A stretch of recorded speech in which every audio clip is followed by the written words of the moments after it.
So I am going to introduce the next speaker to the podium.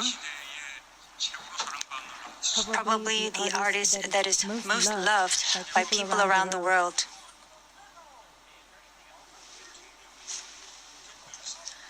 Who have been designated as the special presidential envoy for future generations and culture. We're going to listen to their story, the BTS.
Your Excellency Abdullah Shahid, President of the 76th United Nations General Assembly, Your Excellency Secretary General Antonio Guterres, Your Excellency President Moon Jae-in, and distinguished leaders from around the world. It is an honor to be here today, where BTS appointed as special presidential envoys of the Republic of Korea. We're here today to share the stories of our future generation. Before we came here, we asked the young people in their teens and 20s around the world about their past 2 years and about the world they find themselves in today. Jin will share some of the answers we received. Yes, should we take a look? You can feel the good vibes from just looking at these. There were times during the past 2 years when I too felt bewildered and troubled. But still here, we have people who cry out, let's live on, let's make the best of this moment. Because we can't stand still when we are in the ideal time of our lives to take on new challenges. It wasn't as if we could blame anyone, and you must have felt the frustration. Here, I'm the same as I was yesterday, but the world changed like we were transported in a flash to a parallel world. I was saddened to hear that entrance and graduation ceremonies had to be canceled. These are moments in life you want to celebrate, and missing out on them must have been upsetting. We were heartbroken when our long-planned concert tours were canceled. And for a while, we yearned for the moments we wanted to make complete.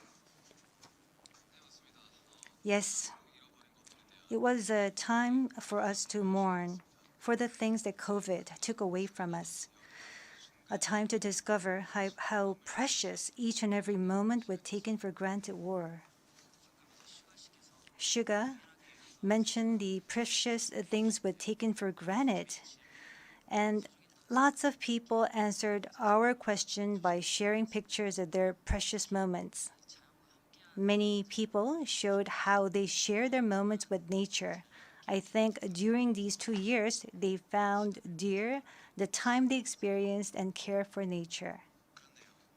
Yes, but maybe because we feel an encroaching sense of dread that our time on this earth is limited, we just talked about the things we mourn, and I shudder to think about mourning for the earth. Everyone agrees that climate change is an important problem, but talking about what the best solution might be, that's not easy. It's a topic that's tough to make conclusions about.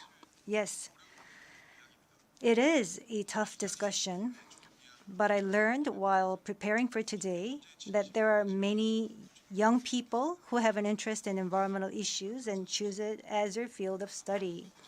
The future is unexplored territory, and that's where we, more than anyone, will spend our time. So these young people were searching for the answers to the question of how we must live that future. So I hope we don't just consider the future as grim darkness. We have people who are concerned for the world and searching for the answers. There are still many pages left in the story about us, and I thought we shouldn't talk like the ending's already been written. Of course, sometimes the world seems stuck in place even if you're ready to go. Sometimes it feels like you've lost your way. There was a time when we felt the same way. I've heard that people in their teens and 20s today are being referred to as COVID's lost generation, that they've lost their way at a time when they need the most diverse opportunities and must try new things. But I think it's a stretch to say they're lost just because the paths they tread can't be seen by grown-up eyes. Yes, take a look at these pictures. Here we have many who are trying hard to continue their friendships online in new ways, start learning new things, live healthier lives. I'm sorry, excuse me. 네, 새롭게 공부를 시작하고 더 Yes, these kids are trying to learn new things and trying to figure new things out.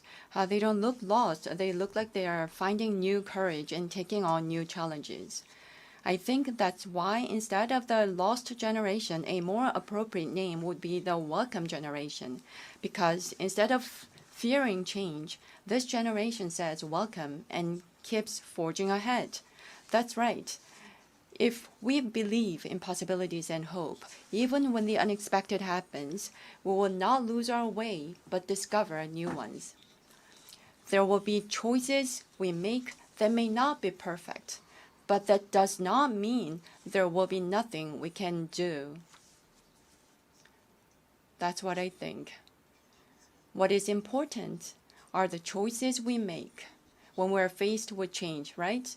Some of you heard the news that we're coming to the UN, and a lot of you were wondering whether we have been vaccinated. And I'll take this opportunity to say yes. All 7 of us, of course, we received vaccinations. The vaccination was a sort of ticket to meeting our fans waiting for us and to being able to stand here before you today. Just like we said in our message today, we too are doing the things that we're able to do right now.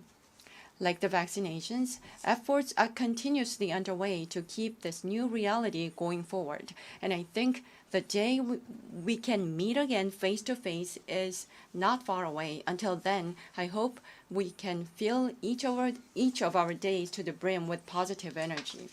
We thought the world had stopped, but it continues to move forward. I believe that every choice we make is the beginning of change, not the end. I hope that in this nascent new world, we can all say to each other, welcome.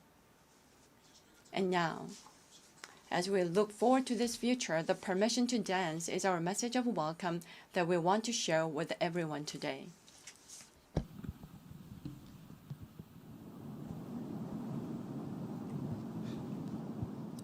It's not that opinion when your heart's just like a drum, beating louder with no way to guard it.